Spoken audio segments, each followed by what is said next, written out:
What's going on YouTube? The most popular segment in the US is the compact crossover, and the most popular one of those is none other than the Toyota RAV4. But there are more than 12 other options out there from big rivals, the newest of which is just now reaching dealerships, the all-new 2025 Chevy Equinox. So is this reinvented Equinox ready to leapfrog up the sales chart? Well, that's what we're about to find out.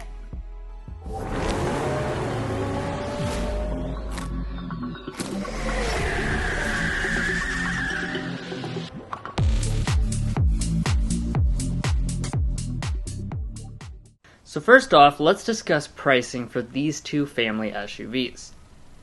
Starting with the popular RAV4, we have the sporty yet high-end XSE trim level. Toyota offers quite a few options, and our tester checked off almost all of those, making its total price $41,985 after destination. Moving to the all-new Equinox, you'll find a very similar price point for this sporty and well-equipped trim. You need a few additional packages for equipment equivalency, and then after destination, its grand total is around $1,500 less than the RAV4. By the way, if you want to get the best price from local dealerships and access to invoice pricing info for these models or any vehicle, we have a tool on our website to do just that. It's a great tool for shopping, so be sure to check out the link in the description for more information. If you're new to our comparisons, we do them in an objective way. We've done our best to weigh the points awarded throughout in major and minor categories, and towards the end, we will go over a new thing we're adding to our comparisons: reliability and resale value information.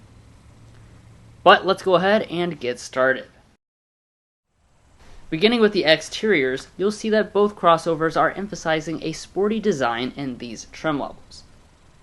For the all-new Equinox, Chevy has introduced a more squared-off and butch design, giving it a mini Traverse look. In the same way, this generation of the RAV4 has always had a mini 4Runner look to it, and that continues on this year along with full LED lighting up front. Equinox also has LED headlights and LED fog lamps, which the Toyota is missing out on. Continuing to the sides, both models spice up the designs by offering optional black roofs for a two-tone look. The Chevy has about an extra 3 inches of length to play with, but we'll see later on if that actually translates to more rear seat room or cargo capacity. For wheels, you'll find large 19-inch contrast alloys on the Equinox, with the option of going to 20s, compared to the Toyota, which maxes out at 18 inches on this trim. We will also be checking out ride quality as well later on, but as far as the back features, the Equinox has full LED taillights instead of partially LED ones on the RAV4. If you're looking to tow, the hybrid RAV4 can move about 15% more weight at 1,750 pounds versus the Equinox's 1,500 pounds. Now, moving on to some individual features, you'll find nice mirrors on both. They have blind spot monitoring, heating, and LED turn signals. But family SUVs need to be safe, and one of the really nice things about these two is that all 4 of your major active safety features are included standard. If you're wondering about Super Cruise though, it is not offered on the Chevy, so both of these crossovers do require full hands-on driving. Their warranties are also mostly the same as well, besides for Toyota's 2 years and 25,000 miles of complimentary maintenance. But Chevy has really upped the interior experience even more than the outside, so let's get into that. But first, if you're new here, we're brothers, and we've been reviewing cars since we were 12 and 16. We may be young, but we love cars. And we'd love for you to subscribe to be a part of our Car Confections family. Let's learn a lot, have some fun with all the latest cars. Approaching both SUVs, they have smart entry systems with nice key fobs. Remote start is built into the Chevy's key fob, free forever. Only the RAV4 has sensors behind the door handles to unlock. And after opening up the doors, you're going to be greeted with highly functional and high-tech environments. Before we dig into the features, let's start with the seats. Both models are using faux leather with contrast stitching and have 8 ways of power adjustments with memory. They are also heated, but only our Chevy has ventilation, since you have to spend even more money to get them on the already more expensive RAV4. Now once inside the cabins, let's check out the major point category of material quality. The Equinox makes big improvements with this new generation, but it doesn't attempt to rival the best options in the class. The RAV4 has more soft materials around the cabin, such as on the door trims, and it uses more realistic leatherette trim on the dash as opposed to a textured rubbery material.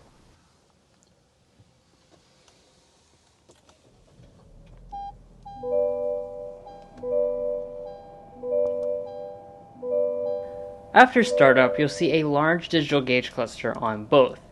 The Toyota's measures in at 12.3 inches and the Chevy's 11 inches. That's an 11% advantage for the Toyota in screen real estate. But it's only the Chevy that can display pertinent information such as Google Maps in the gauges. Neither have the option of a head-up display. And moving back, they both have heated, leather-wrapped steering wheels as equipped. Now it's time to evaluate another major interior section, storage. This is a big deal for many families, and in this regard, both are awesome. They have huge center consoles that fit tons of stuffed donuts, or whatever else you like to put in there. There are big bins in front of that with wireless phone charging pads. And then RAV4 has a passenger storage shelf, and the Equinox has a center pass-through. The reason the Chevy is able to accommodate that pass-through space is that it has an electronic column shifter. Operation is simple, and when in reverse, you'll find a 360-degree camera system on both of them. Next we have the climate controls, which are both dual zone and fully controlled with physical knobs. And then volume knobs above that. Interestingly, no version of the Chevy offers an up-level audio experience right now, so even this loaded RS only has a 6-speaker sound system.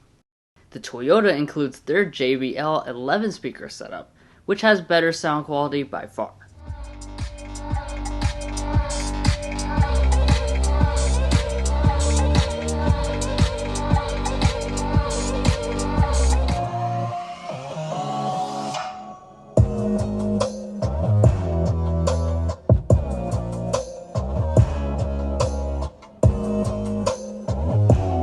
People want a high level of technology in cars nowadays, so let's move to the key element of the displays. As far as sizing, Equinox has about 7% more screen real estate, with an 11.3-inch display versus a 10.5-inch one. And then software-wise, both have highly desirable features, like wireless Android Auto and Apple CarPlay, as well as built-in navigation. The nice thing about Chevy's system is that it's Android-based, giving it Google apps like Maps, Assistant, and the Play Store natively. As we wrap up the front of the cabins, we have auto-dimming mirrors with HomeLink remotes, and also rear camera functionality if you flip the switch. Both also have large panoramic sunroofs that open. People of all walks of life buy compact crossovers, but they are extremely common for families with kids, so let's dive into the importance of the back seats. Both are going to have impressive amounts of space. The Equinox wins the legroom race with just under 40 inches of it, and the RAV4 wins the headroom, but neither of them get any points since the percent difference is under the 5% threshold required to score a point. Now that that's out of the way, they have quite a few features. Both give you USB ports and rear vents, but only the Equinox has heated back seats. That's something, once again, only the more expensive RAV4 Limited has. Now let's see how much stuff you can bring along with you on the journey. Both have power tailgates with hands-free abilities. And once they open up, you'll find a large 23% advantage in the RAV4 behind the second row seats. When you fold the seats down, the maximum cargo figures are closer, but the RAV4 still has a 9.5% advantage. Both models have spare tires. This has certainly been a tight race so far, but now it's time to take them out on the streets. So one of the biggest differences between these two occurs under the hoods. The Equinox keeps its 1.5-liter turbocharged 4-cylinder from the last generation as its one and only powertrain, which is making 175 horsepower. This is one of the lowest power figures in the class, But several of the RAV4's trims, including this XSE, are hybrid exclusive. In this case, it's Toyota's 4th generation hybrid system, combining a 2.5-liter 4-cylinder and electric componentry for 219 horsepower. Regardless of your preference on hybrid versus pure gas, the RAV4 is significantly quicker when accelerating because of its additional 45 horsepower.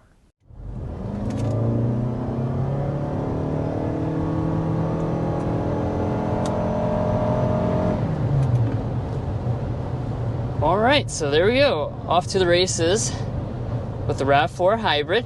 Now, like we mentioned at the spec dump, actually the RAV4 Hybrid is more powerful than the traditional gas powertrain option.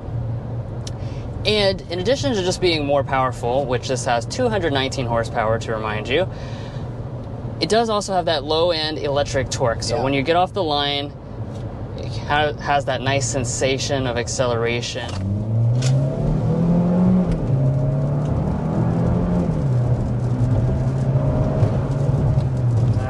There we are, kind of taking off, going up to about 50 miles per hour. And in part one of the review, we went over the powertrain and the specs that you can expect to see, as well as, of course, all the other aspects of the vehicle. So if you want to see that stuff, make sure you go to part one. But we'll recap with the powertrain specs first of all here. So what this has under the hood is a 1.5-liter turbocharged 4-cylinder engine. Our total system power on board is going to be 175 horsepower. When it comes to transmissions, the RAV4 uses an eCVT, and the Chevy uses a new 8-speed automatic on all-wheel drive models. Both are nice and responsive. The transmission contributes to the overall quieter and more refined experience of the Equinox when accelerating.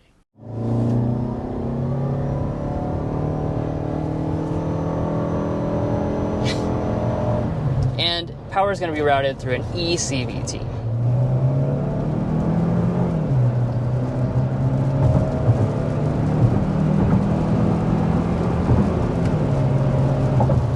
Alright, that was me giving it the beans there.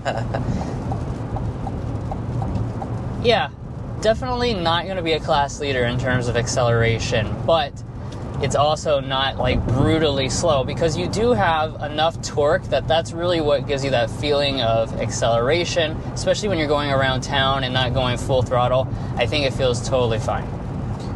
You know, as far as the other aspect of the powertrain, that will be an 8-speed automatic transmission with this model. Like we said, we have the all-wheel drive version today. That's going to actually give you the 8-speed automatic. Now, besides for the NVH of the engines, you're probably wondering how quiet the cabins are when cruising. Well, that's why here at Car Confections, we take a sound level reading of every vehicle we test on our channel. I do want to point out that the Equinox's reading was taken in Minnesota on a press drive, so it is unofficial until we get it home to Kentucky on our local roads.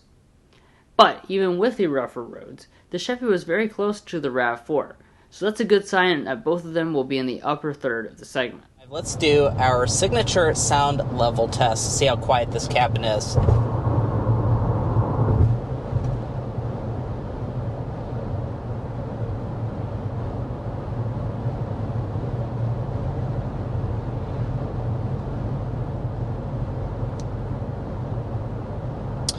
We have settled in at 56.7 decibels.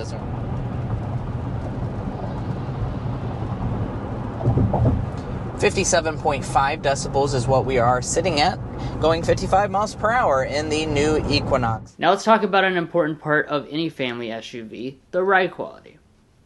In this area, both impress, although the RAV4 feels a bit more comfortable due to its smaller wheels and softer seats. Equinox can get up to 20-inch alloy wheels, so be aware that this would likely negatively impact your ride. Alrighty, and now we've finally turned on our designated highway stretch, and this is where I really want to spend a little bit of time talking about how good this RAV4 rides. Now, over the last 7 days, we have driven this vehicle quite a lot. You know, I had a wedding to go to, so I drove it about 2 hours away and then road tripped back, so we've been in this vehicle for many hours at this point this week, and I have to say I'm very impressed with the ride quality. But as far as the ride quality is concerned with this Equinox, I have to say I've been quite impressed with it over the several hours that we've been behind the wheel of this model. When you hit a bump, it does a really good job of soaking it up and just really rides like a compact SUV should. The seats I find to also be quite comfortable, and as far as trim level differences, I will say that I feel like this RS maybe rides slightly worse than the active trim level. Lastly, if fuel economy is front of mind, then the RAV4 will make more sense.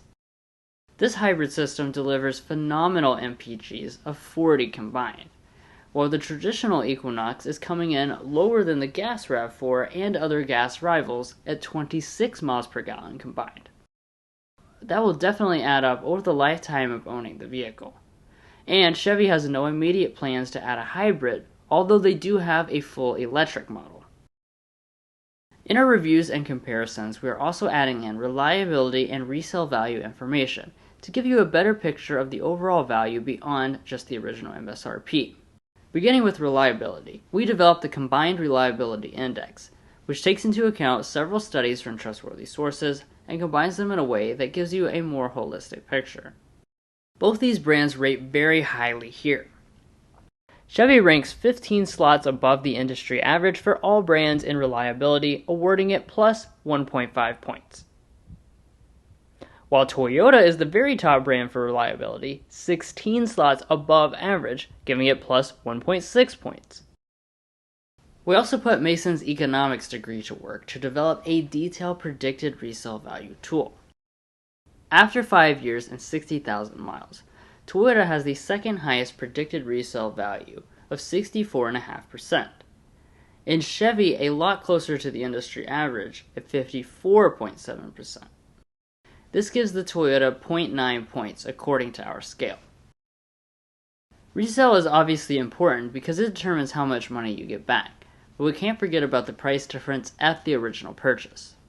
The RAV4 costs $1,565 more than the Equinox, which, according to our scale, gives the Chevy a point. I want to emphasize that if money, reliability, or resale value matter less to you personally, feel free to disregard these points.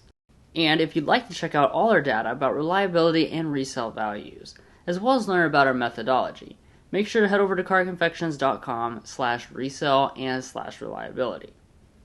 Buying a car is a big decision, and this is a great place to compare all the vehicle makes that you might be cross-shopping. So there you have it. That's another intense compact crossover comparison in the books. But let's kind of recap here a little bit with some pros and cons and talk about who should be your personal winner based on what's most important to you. So the Equinox should probably be your selection if you're looking for that lower price tag. Also, if you're looking for having advanced technology across all the trim levels, since they give you basically the same stuff, even to the base model. LED fog lights are exclusively on the Equinox, and you also have some premium features that are just available for less money. On the RAV4 side of things, though, why you should pick that would be because it's more powerful and it also gets better fuel economy. That hybrid system really works wonders in that regard to get you those two big things that people are looking for. It's also going to have better resale value than the Equinox, and you do have an available upgraded audio system. But we want to know your thoughts down below. Are you taking the Chevy Equinox in its all-new 2025 model or the tried-and-true Toyota RAV4? Let us know down below. Also, if you're looking to buy either one of these SUVs or any new vehicle, we would encourage you to go to carconfections.com/newcarquotes. Now, the reason you do that is because we have a tool on our website that will connect you with local car dealers in your area to get you the best price. It's also going to give you access to invoice pricing information, which is a great tool for dealership negotiation. If you'd like to take advantage of that, a link is provided in our video description, and we also have a pinned comment at the top of this video. That's going to be it where we leave off on this comparison. Like I said, if you're new to the channel, be sure to hit that subscribe button down below. That's going to give you more comparisons just like this, and it's also going to really help us out, and you're going to be a part of our Car Confections family. If you're already a part of our family, thank you so much for your continued support, and we'll catch you next time as we sample more of the latest automotive delicacies.